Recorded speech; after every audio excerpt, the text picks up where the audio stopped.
3 minute. আসসালামু আলাইকুম ওয়া রাহমাতুল্লাহি ওয়া বারাকাতুহু। সময়ের স্বল্পতা, তাই ভূমিকায় সময় নিতে চাইছি না।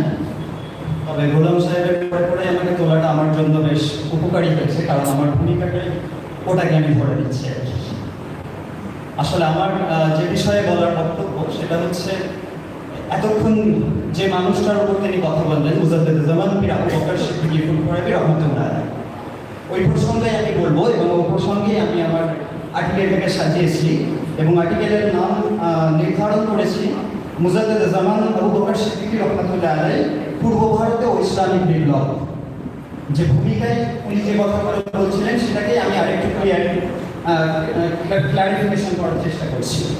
19বিংশ শতকের শেষার্ধে, বিংশ শতকের প্রথমার্ধে অবিভক্ত বঙ্গদেশের ফুরফুরা শরীফে জন্ম নেওয়া একজন ব্যক্তি কালের সন্দর্ভে হয়ে উঠেছিলেন একটি ইসলামিক বিপ্লবের নাম, যাকে কেন্দ্র করে তৎকালীন অবিভক্ত বঙ্গ মুসলমান পেয়েছিলেন একটি পূর্ণাঙ্গ ইসলামিক জীবন আদর্শ ও আধ্যাত্ম দর্শন, যার জীবন নামার পড়তে পড়তে ফুটে উঠেছিল শিক্ষা সংস্কার, কুসংস্কার দূরীকরণ, সমাজ ও জাতি গঠনে নানান জনহিতকর কাজ, বই পুস্তক জনজাগরণের মধ্যে নবজাগরণ সৃষ্টি করে তার এই প্রচার মিশন পরিচালনা করতে সচেষ্ট হয়েছিলেন।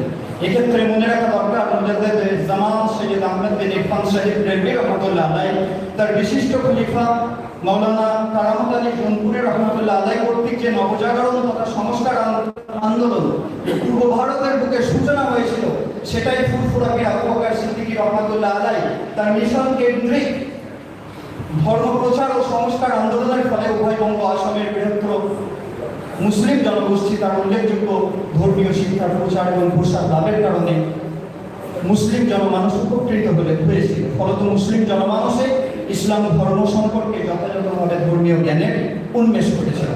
কয়েকটা পর্যায়ক্রমিক টপিকের আন্দাজে আমি বিষয়টাকে পর্যালোচনা করেছি। তার মধ্যে সাব টপিকের যে নাম এখানে দেওয়া হয়েছে সেটা হচ্ছে বৈপ্লবিক প্রচেষ্টার অত্যাধুনিক প্রক্রিয়া স্বরূপ শিক্ষা প্রতিষ্ঠান এবং শিক্ষা সংস্কার আন্দোলন। এই শিক্ষা প্রতিষ্ঠান এবং শিক্ষা সংস্কার আন্দোলন করতে গিয়ে মুজাদ্দেদ জামান এবং তার সর্বোপরি যে মিশন, সেই মিশনরা মিলিয়ে সর্বমোট এই আমাদের পূর্ব ভারতের জমিনে 800 মাদ্রাসা তিনি স্থাপন করেছিলেন এবং 1100 মসজিদ তিনি স্থাপন করেছিলেন। এছাড়াও খানকা কেন্দ্রিক তার খলিফাদের মাধ্যম দ্বারা দিনের প্রচার প্রসার, সংস্কারের প্রচার প্রসারের কাজ তিনি করেছিলেন।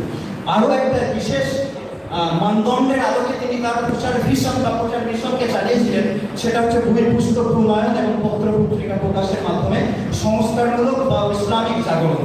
সেই জাগরণ করতে গিয়ে যে নথি আছে, সেই নথি অনুযায়ী আমরা পাচ্ছি তার সরাসরি পৃষ্ঠপোষকতায় তার লেখক গোষ্ঠীর মাধ্যম দ্বারা তিনি 234টার মতো কিতাব রচনা করিয়েছিলেন সরাসরি পৃষ্ঠপোষকতায়, আর পরোক্ষ পৃষ্ঠপোষকতায় প্রায় 2000-এর অধিক গ্রন্থের হদিস বা নজির আমাদের কাছে ডকুমেন্টারি হয়ে রয়েছে। বই পুস্তক পত্রপত্রিকা প্রকাশের পাশাপাশি পত্রপত্রিকা প্রকাশের মাধ্যমে ইসলামী জাগরণ তৈরি করতে চেয়েছিলেন। তৎকালীন সমাজ প্রেক্ষাপটে ইসলামের যে প্রকৃত সুবাস, রসুলের যে প্রকৃত সুবাস, ইসলামের যে প্রকৃত দর্শন, সেটার বিচ্ছুরণ ঘটানোর জন্য তিনি পত্রপত্রিকার সহযোগিতা নিয়েছেন এবং তৎকালীন সময়ে বিভিন্ন পত্রপত্রিকায় তার পারস্পরিক প্রভাব ছিল এবং পরোক্ষ প্রভাব ছিল। তার সাথে সাথে সরাসরি যোগাযোগ করে বা তার সরাসরি প্রভাবে প্রায় 20টির মতো পত্রিকা তিনি প্রকাশ করেছিলেন। সেই সমস্ত পত্রিকার মধ্যে উল্লেখযোগ্য হচ্ছে ইসলাম প্রচার, মিহির ও সাধুকর, হাফেজ, সুলতান মাহমুদ ইত্যাদি ইত্যাদি। সময়ের স্বল্পতার কারণে একেবারে শেষ অংশে আমি চলে আসছি। স্পষ্টভাবে বলা যায় শাহ আবু বকর কেবল একজন ব্যক্তি নন, বরং পূর্ব ভারতের ইতিহাসে সামগ্রিক এক ইসলামিক বিপ্লবের নাম। বালাকোটের বিপ্লবী চেতনার উদ্দীপনা তার এবং তার অসংখ্য খলিফাগণের মাধ্যমে বিরাজ করেছে পুরো দেশে। তাই তো তৎকালীন ব্রিটিশ অপশাসনাধীন এই অঞ্চলের সকল অপসংস্কৃতিকে নিশ্চিহ্ন করতে তার সংস্কার আন্দোলন ছড়িয়ে দিয়েছিল দুই বাংলার প্রতিটি মানুষের দোরগোড়ায়। ব্যক্তি, সমাজ ও রাষ্ট্রের এমন কোনো অঙ্গল ছিল না যেখানে তার সংস্কারের ছোঁয়া লাগেনি। সকল অন্যায় কুসংস্কার বাতিলের বিরুদ্ধে তিনি প্রতিরোধ করে তুলেছিলেন। মাওলানা মহিউদ্দিন খান মুজাদ্দেদ জামান আবু বকর সিদ্দিকী রহমতুল্লাহ আলাইহির সংস্কার আন্দোলনকে মুজাদ্দেদে আল-ফিসানি রহমতুল্লাহ আলাইহির সংস্কার আন্দোলনের সঙ্গে তুলনা করেছেন। এখানে আমার সংক্ষিপ্ত বক্তব্যের ইতি টানলাম। ওয়া আখিরু দাওয়ানা আলহামদুলিল্লাহি রাব্বিল আলামিন।